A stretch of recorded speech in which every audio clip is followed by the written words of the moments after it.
Okay, it's always nice when somebody gives you a list, right? Top 10, top 100, and so on. So you can just fly through them because they did all the work of synthesizing vast amounts of literature and other reports to give you a list. So this is a very nice way to do things. 100 innovations for smart electrification of end-use sectors, as we said last time. So let's start with power to mobility. So electrifying transportation is considered one of the most important things by pretty much everybody. So what are we looking at? We look at technology and infrastructure, as we said, market design and regulation, system planning and operation, and business models. So just keep those in mind as we plow through them. So EV model evolution, EV batteries, battery recycling technology, because as the number of EVs increase and the number of batteries increase, already this is a problem with windmills and solar cells. Recycling these things is not, you can't take it for granted. You have to be in a circular economy, end-to-end system where things are not just piling up somewhere in a landfill or not being recycled in a healthy way, right?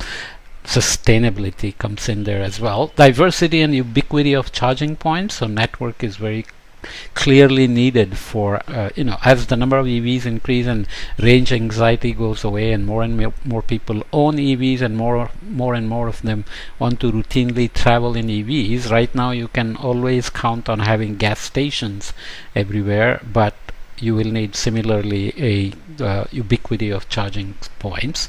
Wireless charging, which gives you many options in terms of parking during the day and getting your batteries charged, or driving on a highway which can charge your batteries. Overhead charging, portable charging stations, so you just I don't know how that'll work, but you can follow up on the details.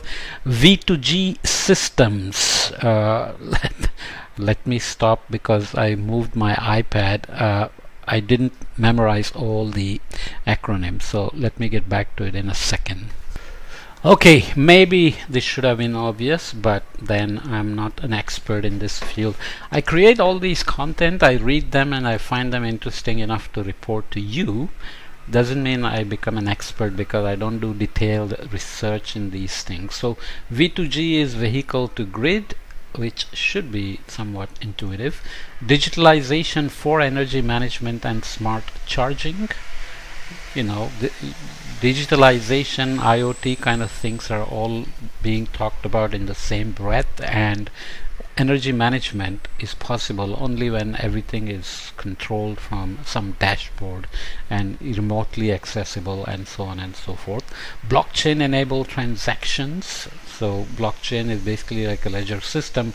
It gets a lot of publicity because of cryptocurrency and how much energy cryptocurrencies are using, and so on and so forth, Bitcoin, etc. And now there is more news because one of the presidential candidates is talking about it in the US, and so on. But nonetheless, blockchain is a technology that works very well when you're trying to track accounting, ledgers, energy production, number of users, and so on and so forth. Smart distribution transformers. This is very critical. The grid, people are underestimating the need for renovating and making the grid smarter as we keep ramping up renewable energy and EVs and charging stations, bringing hydrogen into it, microgrids, nanogrids, putting energy back onto the grid during off hours, and so on and so forth. Smart meters and sub-meters, that's part of the whole thing as well.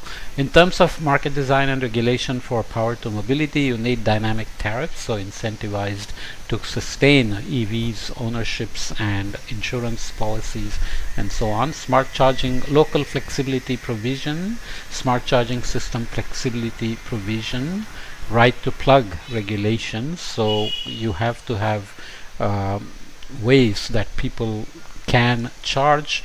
There are ideas of fast charging, so you don't want to be stuck while you're charging for hours and hours. That's the technology side. But in terms of market design and regulation, what are the access and equity issues and so on for right to plug. Streamline permitting procedures for charging infrastructure. That's kind of a detail, but if you're going to have let's say charging stations all across the country or a state in the US, regulations in California may be very different than regulations in Texas, or in India, it's a complicated system in terms of who gets to own gas stations. Let's not talk about corruption, but so when charging infrastructure comes in, what are the permitting procedures needed to be worried about in terms of market design and regulation? Standardization and interoperability. If you think about smartphones, you buy different phones, often you have different charging cables, and Europe is trying to make it uniform, and there is innovation business opportunity by locking people into your particular brand of phone that you are selling. That creates a lot of nuisance if you are going around and charging phones everywhere, right? You have USB cable, but the other end, is it Samsung, is it an iPhone, and so on and so forth. So vehicle to grid connection code, which is a detail that has to be worried about. In terms of system planning and operation, you have cross-sectoral cooperation and integrated planning, including EV load in power system planning. This is very critical because they plug in and plug out, so you have this dynamic load coming in, unlike daytime power peaks, summer demand, winter demand, and so on. Grid data transparency, clean highway corridors, operational flexibility in power systems to integrate electric vehicles, management of flexible EV load to integrate vehicle renewable energy. What is VRE? Is variable renewable energy, because the demand keeps going up and down, but you have intermittency of the renewable energy itself, because you have solar and wind that are not available 24 hours. And in the business models, again, this is market design and regulation, and here are business models. You have EV aggregators, EV load peak shaving using DER, which is distributed energy resources. Am I going to remember these? When I teach them a few times, I will, right? Battery second life, this is beyond recycling. So can you recharge and reuse? How many cycles you have to be sustainable or to be cost effective and economic, and so on. EV charging as a service. So can you, just like gas stations where you go and pump gas, can you have people who come and pick up your battery and just recharge it and bring it back to you, right?